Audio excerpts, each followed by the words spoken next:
Dear students, today we are going to start a new chapter, chapter 9 Financial Management, and a topic from Financial Management, Introduction to Financial Management.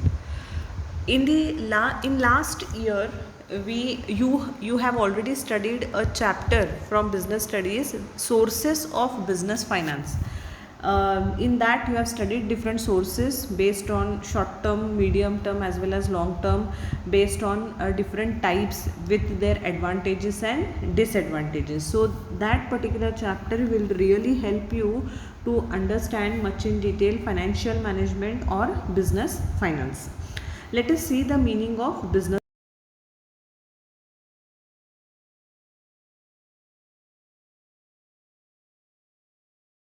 To carry out the business activities, we call it as business finance. So right from the inception or right from formation till we close down any business activity, we need money. So business requires finance for many activities, that is to establish a business, to run the business, to modernize the business, and even to expand or to diversify the business. So finance is a central activity of any kind of a firm, whether it is service sector, whether it is manufacturing industry, whether it is trading industry. Finance is must, whether the business is run on a small scale, medium scale or large scale. Money is must, finance is must. Finance is required for buying a variety of assets. Now finance is needed for buying the assets as well as for looking after the day-to-day activities of the firm. First we'll see the firm requires money or finance to buy assets. There are two types of assets. First is tangible assets, like where we can see, touch, such kind of assets we call them as tangible assets. They are machinery, factories, building, offices, your furniture, fixtures, etc.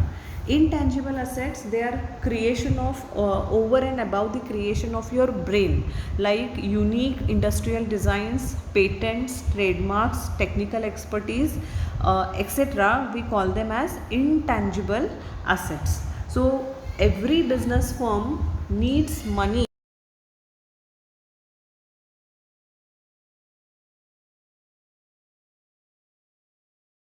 Finance is needed not only to buy the assets but also to look after the day-to-day activities of the enterprise or business. So purchase of raw material is must, payment of different bills, payment of salaries and wages, collecting cash from customers, etc.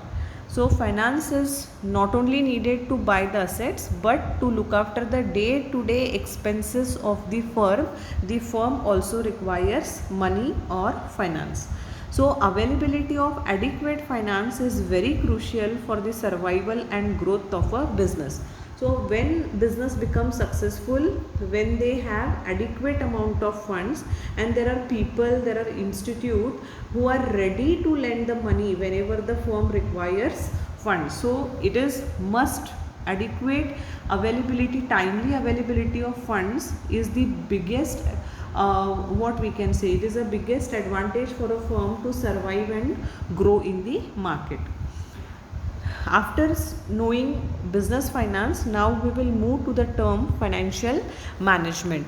Financial management is concerned with optimal procurement as well as the usage of finance. So we'll see this term optimal later. First we'll see the definition. Procurement as well as usage of finance. Procurement means what? Raising the funds from different sources, as you have seen in the first year in business studies, sources of business finance. There are different sources. You can raise money from equity shares, preference shares, debentures, retained earnings, loan from financial institutions, loan from money lenders. There are so many, trade credit, factoring, there are so many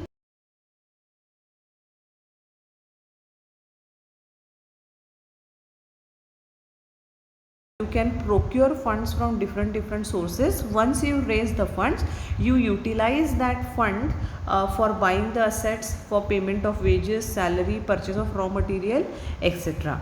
So optimal procurement means what?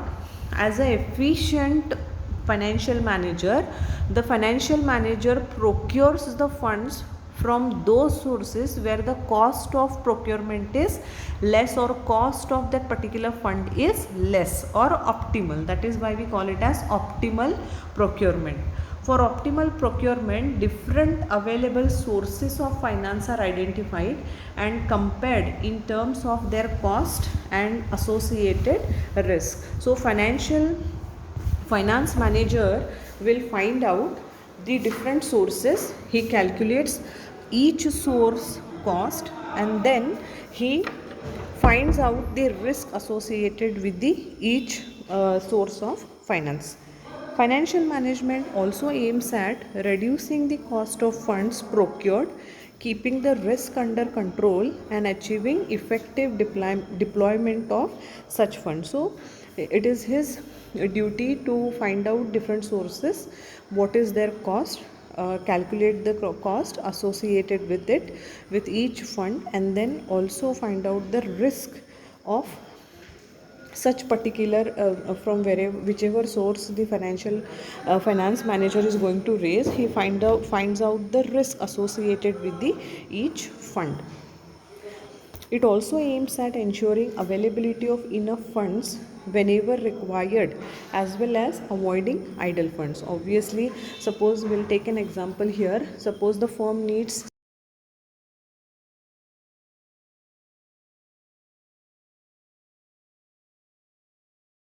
as an example, and the required fund was only 5 lakhs, and firm has excess funds with the firm, that is 2 lakhs.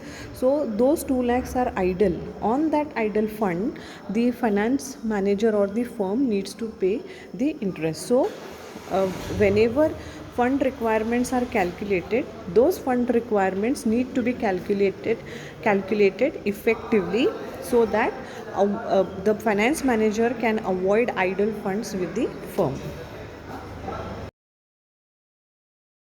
Point here is, the finance procured by the business needs to be invested in a manner that the returns from the investment exceed the cost at which procurement has taken place.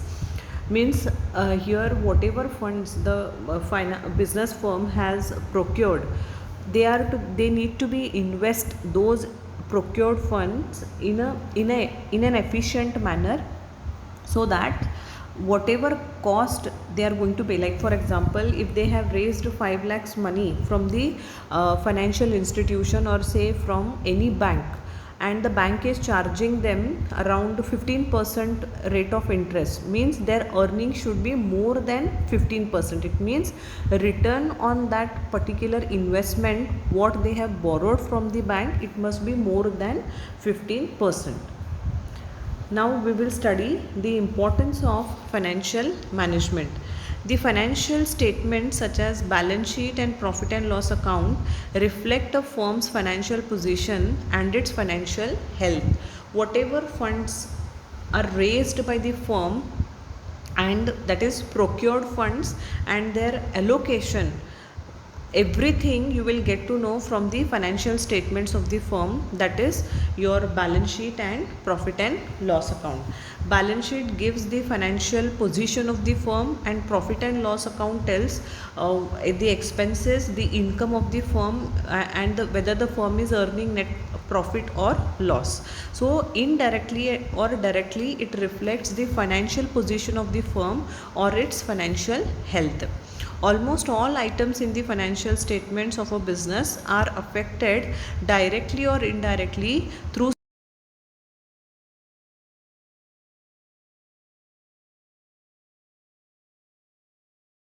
that is directly or indirectly, those financial decision affects the financial statements, that is balance sheet and profit and loss account of the firm. Some of the prominent examples or importance of financial management is the size and the composition of fixed assets of the business.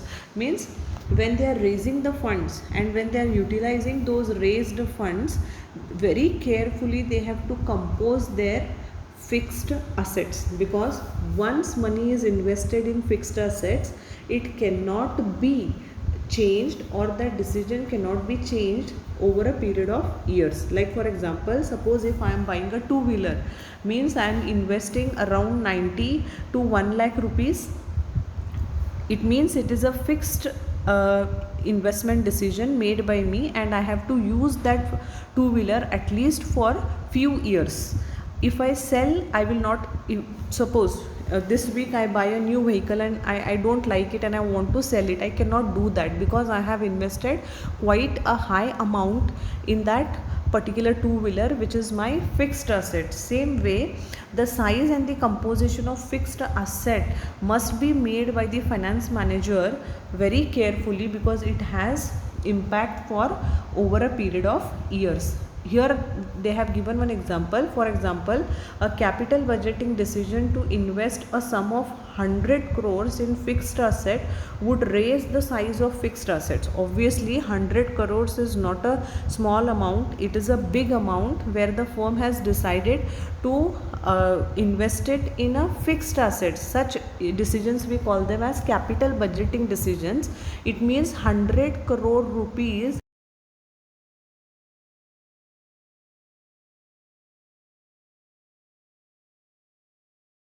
Second one is the quantum of current assets and its breakup into cash, inventory and receivables. With an increase in the investment in fixed assets, there is a proportionate increase in the working capital requirements. So it is always understood that whenever the firm increases the quantum of funds on fixed assets, proportionately they have to increase the funds required on working capital also. So the quantum of current assets and its breakup into cash, inventory and receivables is also important. That is, how much the firm wants to keep aside in the form of cash, in the form of inventory, in the form of current assets, so that they can immediately convert whenever the firm requires the funds. Even they can immediately convert them into cash. Third one is the amount of long-term and short-term funds to be used. Financial management, among others, involves decision about the proportion of long-term and short-term funds. That is, what is the proportion? How much they want to raise money from the sources of short-term and the sources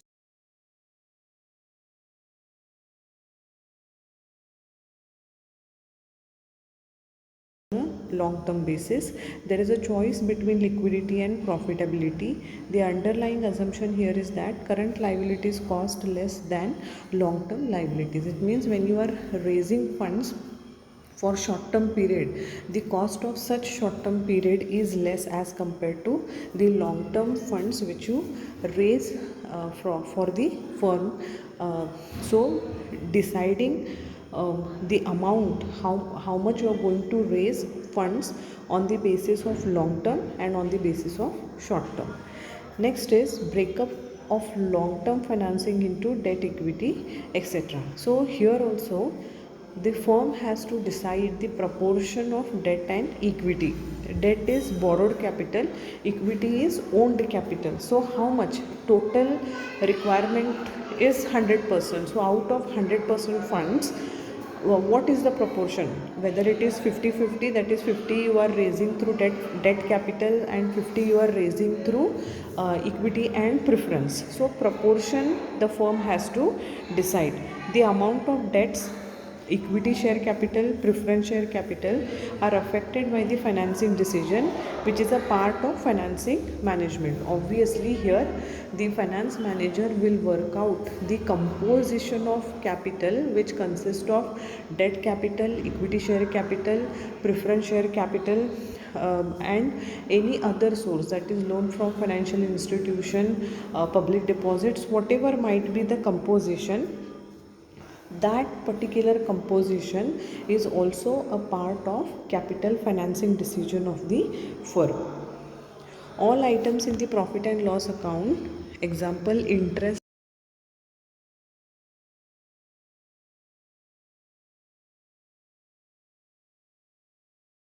all your expenses, whether it is interest on loan, depreciation, expenses, electricity bill, advertisement, salaries, wages, etc.